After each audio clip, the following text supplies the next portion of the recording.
The following episode of the Kingdom of Isolation contains footage from the film being discussed. The footage is used solely for the purposes of education, commentary, and criticism under fair use. Please support the animators by watching this film on Disney Plus or home media where available. This episode also contains spoilers throughout.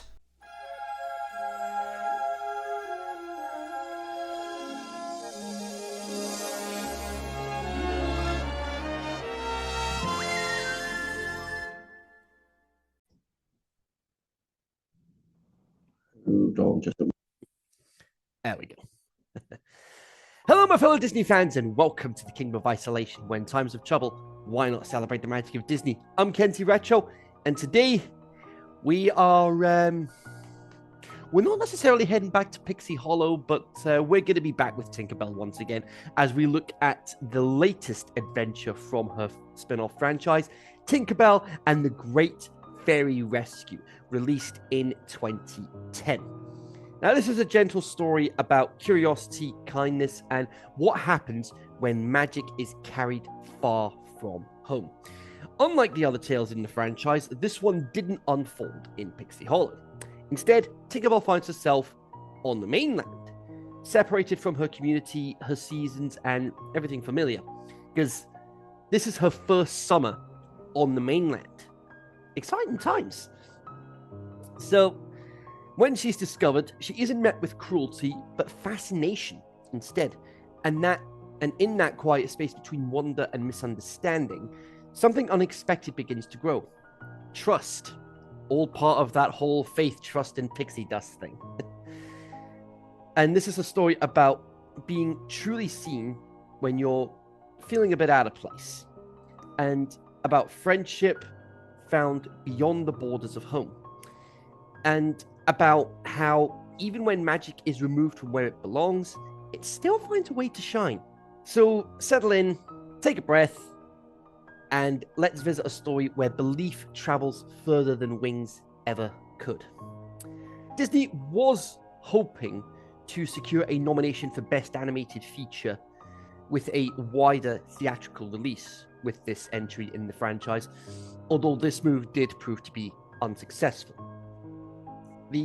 It is the only movie in the series with no scenes in Pixie Hollow, and also it's the only movie in the series not to feature Queen Clarion so far.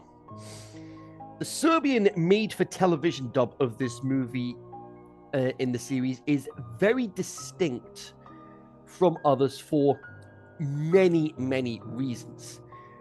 Among other odd things, Lizzie Griffiths is not voiced by a kid, and instead is voiced by a professional actress in the form of Andriana Oliveric. Also, Milan Antonic, the voice of Clank, is the oldest in the dub's voice cast, and it is widely regarded as the weakest among all the international dubs that Disney have made. And this would be the last Disney Toon Studios film to use the logo that was used between 2003 and 2011.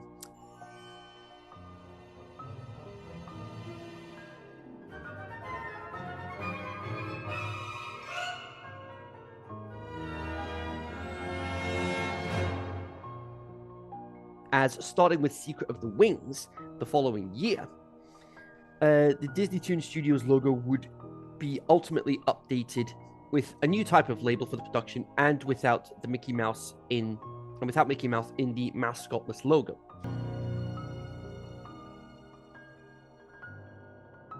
The 2012 Disney Toon Studios label would be the finalized version of of the logo. And this leads to the same issue that made Walt Disney Pictures suffer the same fate in 2012, where it just became Disney, making everything feel too corporate in my eyes. Still, that being said, I think it's time for our next adventure. I don't know what I'm going to be doing tomorrow. How exciting! If you know, you know. Now, aside from the introduction of 2 new characters here, actually 3. Aside from 3 new characters, one of them is just on the side. Most of the previous original cast are back, minus Angelica Houston, meaning no Queen Clarion since we're not in Pixie Hollow this time around. Some people say that fairies are the stuff of fantasy. They think the world is just what you can touch and hear and see. The narration this time around is provided by Cara Dillon, who was previously part of a folk group Equation. And we don't waste any time getting into the first song at the height of summer. Cara provides us with Summer's Just Begun. Joel McNeely's no stranger to this franchise at this point, and is back for more amazing music alongside Brendan Milburn, Valerie Vigoda, and Adam Iskov writing the songs for the film. There are only 3 songs in this film, but the songs are fantastic throughout. It is Tinkerbell's first summer on the mainland, and the summer colors look absolutely amazing, even with this taking place on the mainland. Once again, I just feel right at home in this world as we head to fairy camp for the first time. Come on, Tink. Let's go inside. Inside? Tink, fairy camp isn't out here in the open. We need to stay hidden from the humans. And there's your key storyline for this film, staying hidden from the humans. That's your key storyline for this film. That being said, even with fairy camp taking place inside,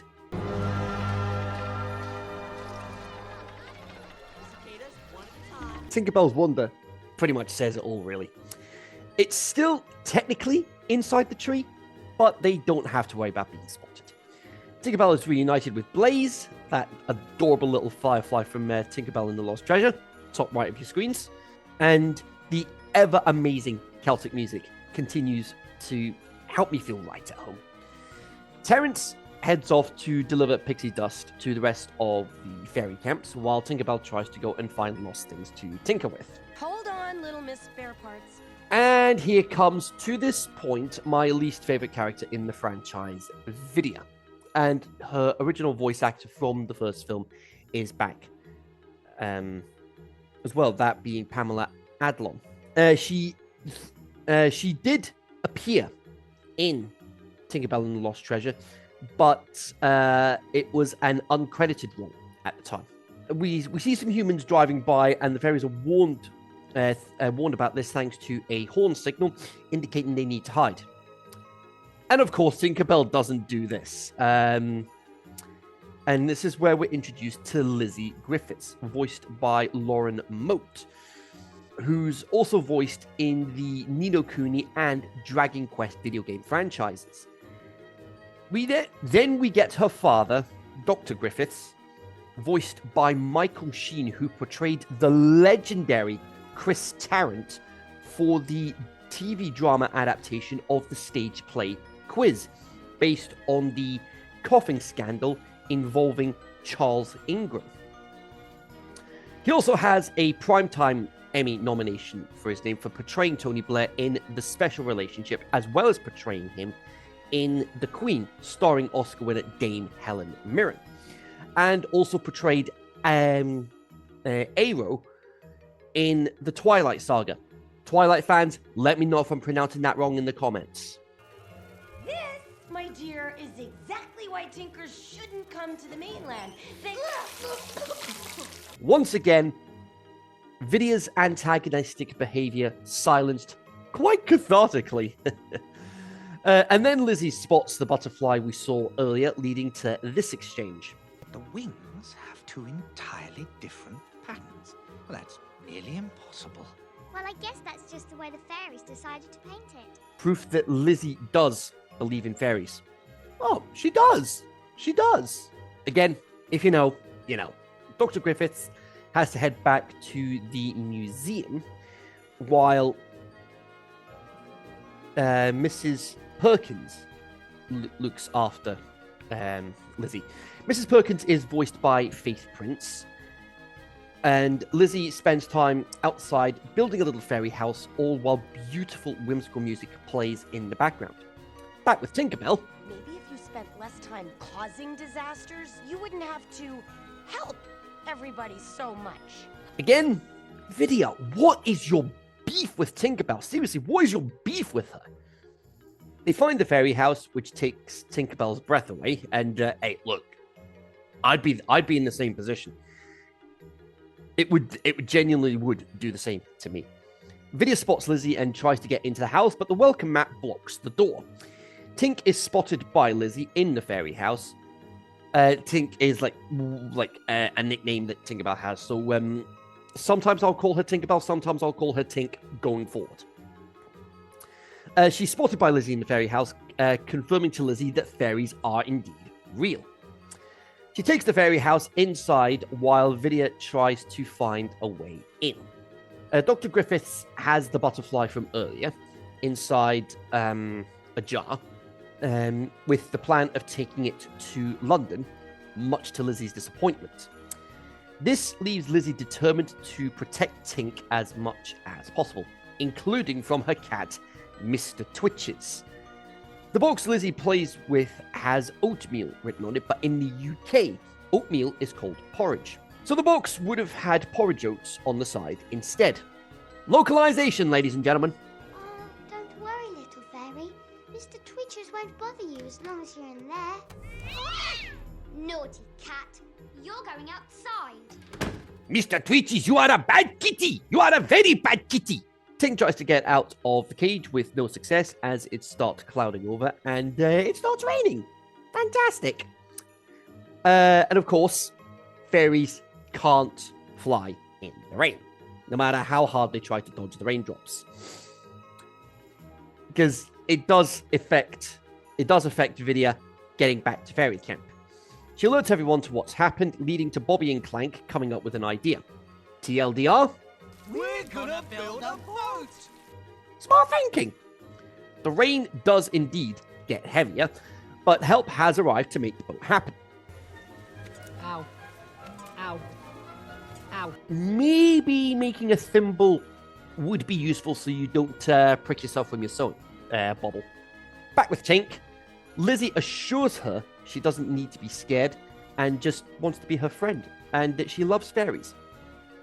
Honestly, the whimsical nature of the music just adds to the beauty of this moment.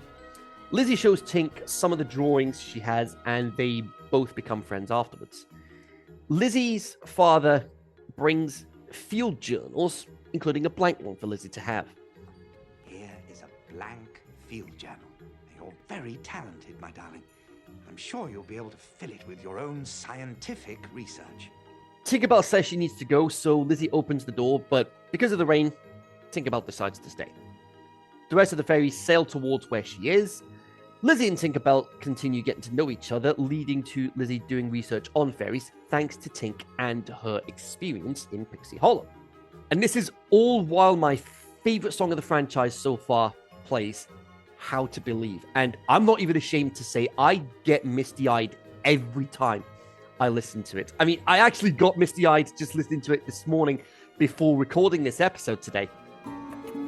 Lizzie, that's only the beginning. I mean, this whole sequence is just beautiful, wholesome, and it feels so genuine. And my favorite part is when the chorus starts with spring and summer, love and laughter, we'll live happily ever after. Gets me every time.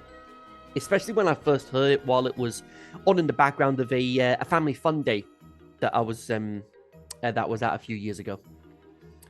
Now, there are two versions of this song. One performed by Holly Brooke, which is what we hear at this point in the film. And Holly Brooke is better known as Skylar Grey. And the other is what we hear over the end credits by Bridget Mendler. And that's the version that's used to help promote this film as part of the marketing.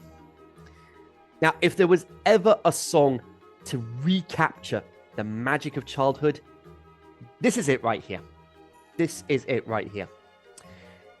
And we even get a hint of Celtic music thrown in there as well. The squad head over a waterfall and avoid the worst of the damage thanks to, say it with me now, faith, trust, and a little bit of pixie dust. The boat does crash, unfortunately, and they follow the buttons from earlier. Back with Tink, Lizzie manages to finish the field journal. The rain dries, so it's almost time for Tink to head off on her way.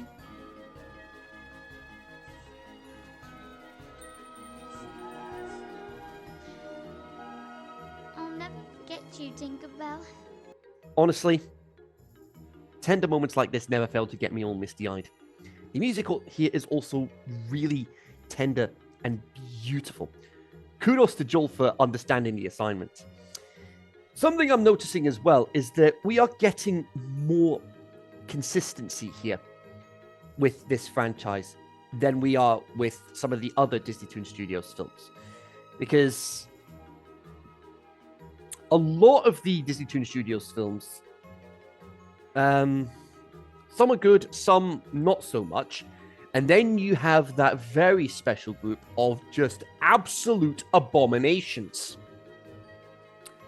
But I've already ranted about that in the Little Mermaid Ariel's beginning episode. But here, the quality here is, for me, very consistent. So right now, with 3 out of 3. Hopefully, we'll make it 4 from 4 in when we meet with Tinkerbell again. But that won't be until after Christmas because I've got a run of Christmas-themed movies to get through. That being Enchanted Christmas, Belle's Magical World, Once Upon a Christmas, Twice Upon a Christmas, and A Very Merry Pooh Year. Which means we're going to get another trip into the 100 Acre Wood. And that is... I love heading to the 100 Acre Wood. I really should do a sort of like special Kingdom of Isolation episode just talking about the legacy of the Winnie the Pooh franchise. So, Lizzie's father, meanwhile, is unable to look at her field journal because he's more focused on trying to fix the leaks in the cottage. When will you be able to look at it? Oh, I don't know. Maybe later. You always say that. And this is something we've seen time and time and time again. Sometimes it hurts, sometimes it's just a cliche at this point. Here, it's the former. Seeing Lizzie's heart break like that, all because her father is more focused on leaks. Which, look, I get it, I understand. But he keeps on telling her later, but later never comes around. That song had no right being as good as it was. Thank you, Luke Evans, for providing something incredible there. And that particular Scrooge film actually made it into my top 10 films of 2022 when it came out. At the same time, though, at least take a few minutes to just look at what Lizzie's done. Tinkerbell decides to go back to Lizzie, having an idea to convince her father fairies are real. Back with the squad. It's not deep. We can walk across. Yeah, no, I don't really do mud. But you're a garden fairy. Ironic, isn't it?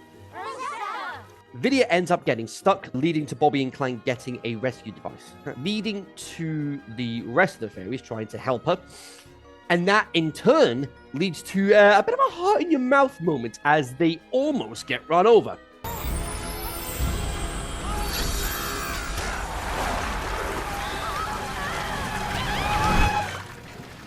Saving your friend just in time cliche. Don't sue me, Cinema Sins. Don't sue me, GCN. They use a shoelace to get Vidya out of the mud, and off they go to continue their quest. Back with Lizzie, she falls asleep while her father continues to try and find the leaks. And then Tinkerbell decides to take initiative and starts fixing the leaks herself. Cue the Celtic music.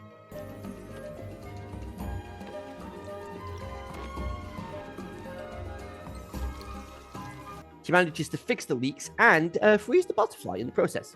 The next morning, Lizzie goes to show her father the field journal she made, only to be accused of releasing the butterfly when in reality it was Tinkerbell. Off to your room, young lady.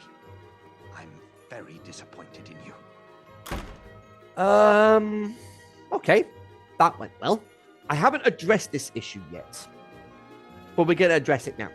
There's about 20 minutes left in the film, and there's still no sign of this great fairy rescue yet. Has the title been misleading? Or has the Great Fairy Rescue been about saving Tinkerbell this whole time? I don't know. Listen, there's something you all should know. Tinkerbell getting trapped is all my fault. What a twist! Wow! Of all the times for development to someone who's been so antagonistic towards Tinkerbell, this I wasn't expecting. Everyone forgives Vidya for what happened.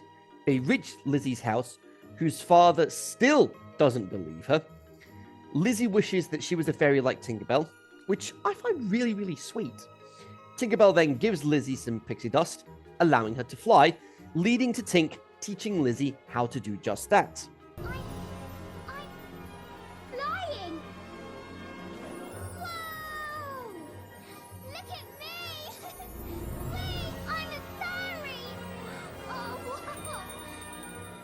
Honestly, this is such a wholesome, triumphant moment. The squad make it into the house and start being chased by the cat. I have told you time and again, Mr. Twitches. I have told you once, I will tell you again. You are a very bad kitty.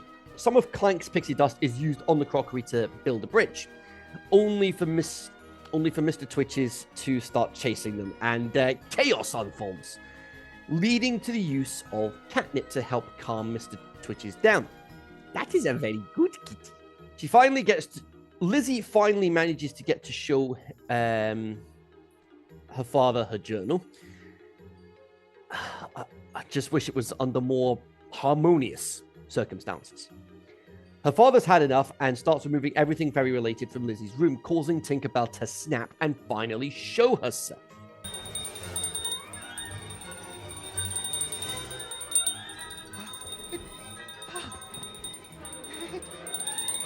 See? I told you.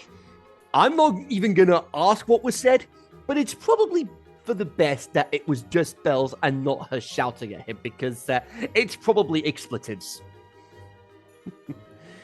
We still have about 10 minutes to go. And where's this great rescue coming?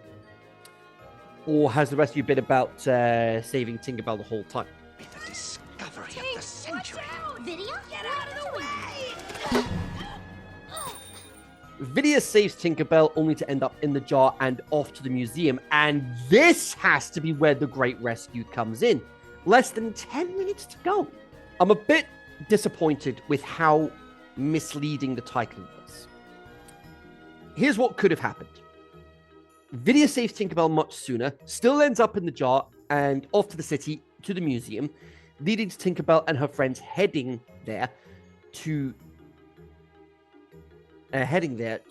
save her when she's already in the museum. And that could have been the adventure that we had. That could have been the Great Fairy Rescue. But that's just me. That's just me. It's like my only major criticism with the film, that the title feels a bit misleading and the Great Fairy this Great Fairy Rescue doesn't happen until the final 10 minutes of the film. But again, that's just me. Still, off to the city we go. Hi, Mrs. Perkins! Bye, Mrs. Perkins! Bye, dear. Fly back soon. This is comedy timing right there. Music intensifies as we fast approach the city. And it's almost 9 o'clock, by the way. Lizzie flies above the clouds while Joel delivers yet again with the score. And it turns out that city in question is London. So we're not actually that far from London in this film. Tinkerbell decides to sabotage the car. Saboteur! To save Vidya. And how will she manage that? How's she going to manage to sabotage the car? Saboteur!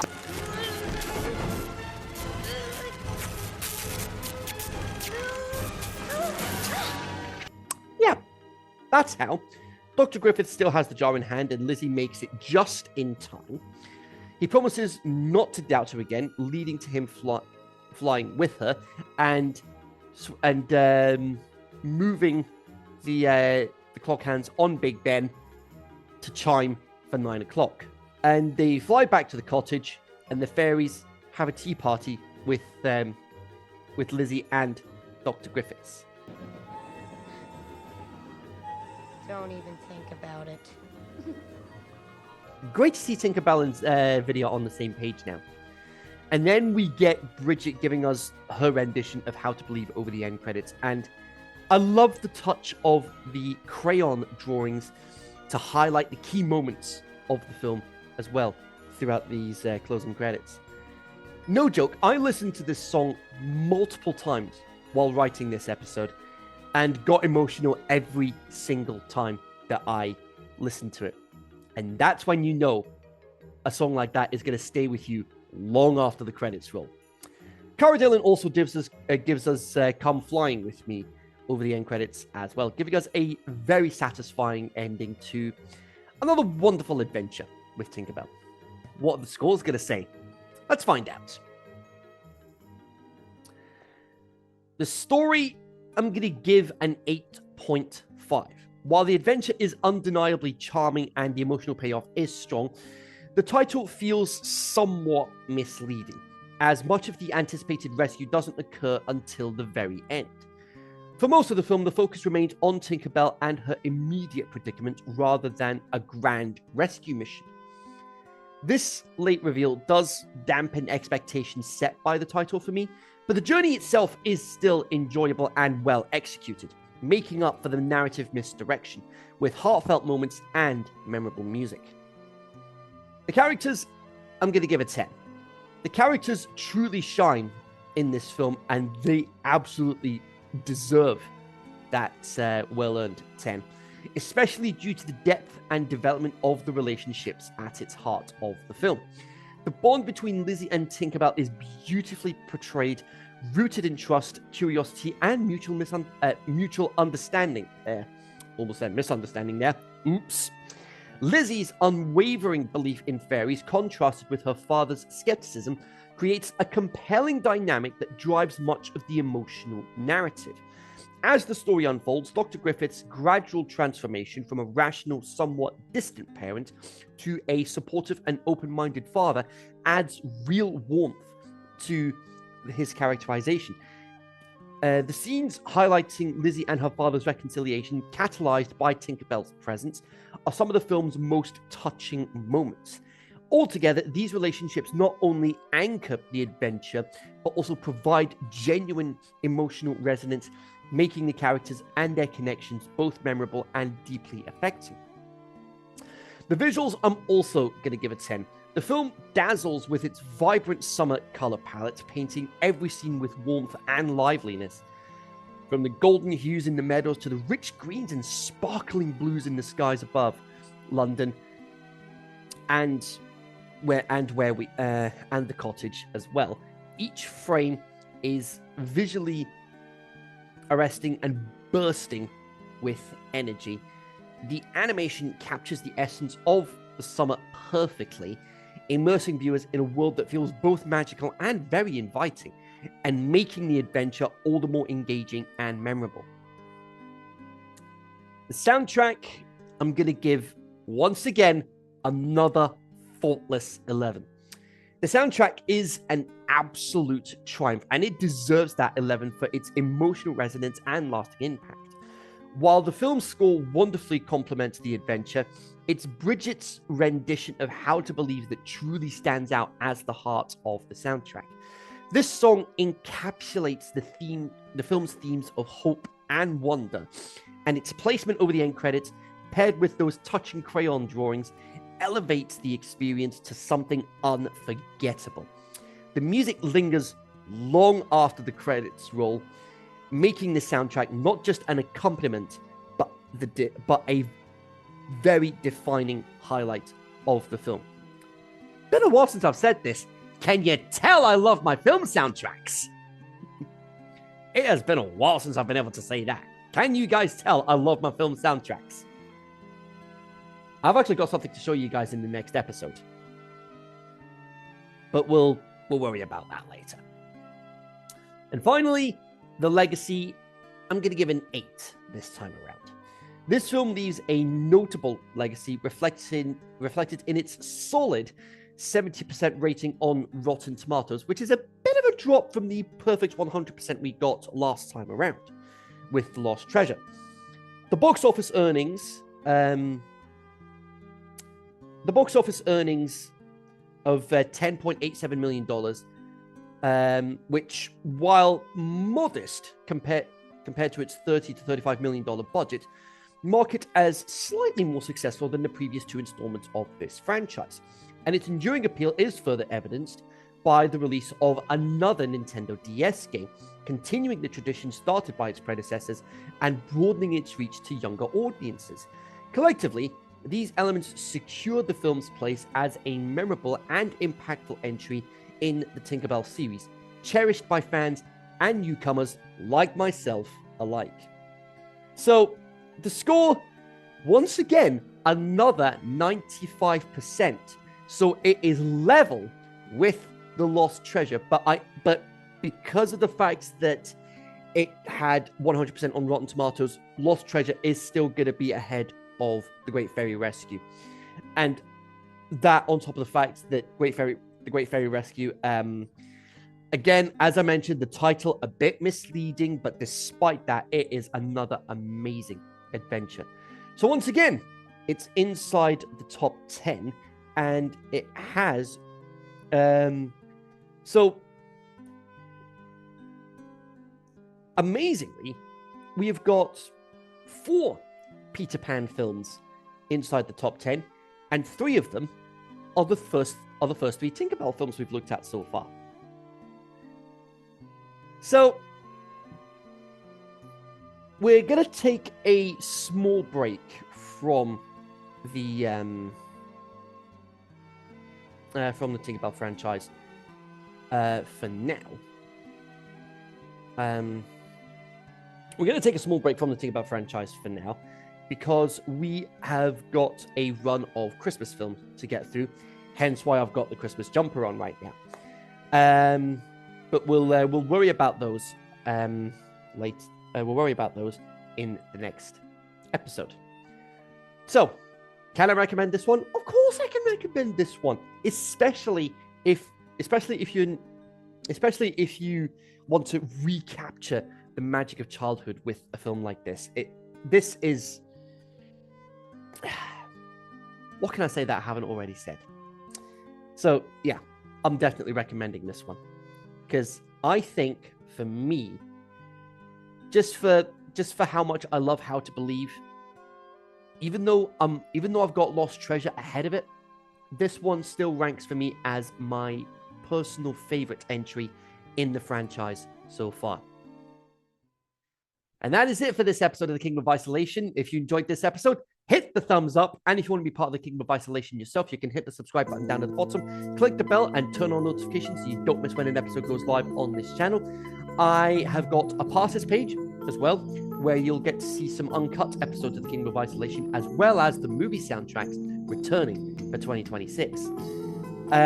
So, time to start the Christmas run of episodes now, as we are just a week away from Christmas itself, and we are going to start off heading back to the 90s with Beauty and the Beast, The Enchanted Christmas. But until then, make each moment count, and I'll see you guys next time in the Kingdom of Isolation.